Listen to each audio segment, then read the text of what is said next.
stökigt. Där sätter man upp Ali som är före Kaib. Inspel bakåt. Sigurdsson träffar.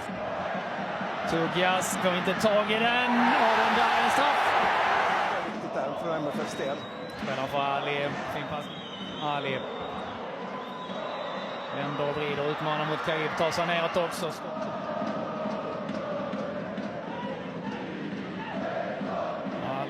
Och hålla undan och undvika förlust här.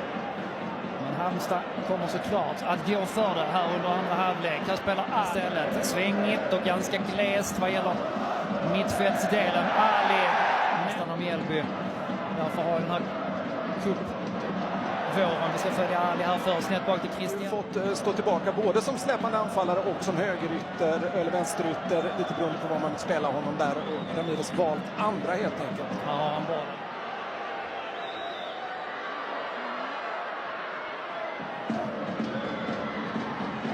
Ali på dribblingshumör löser det där utmärkt när han passerar Kaib. Han har gjort sig av med skån också. Haksabanovic vinkar på bollen snett bak. Den här nås Milosavljevic.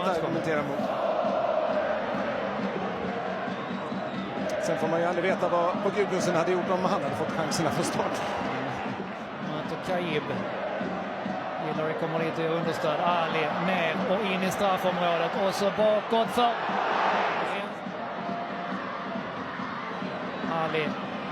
Förbi Limata, snett bak och skott som blockas. Ali igen. Ingen åtgärd.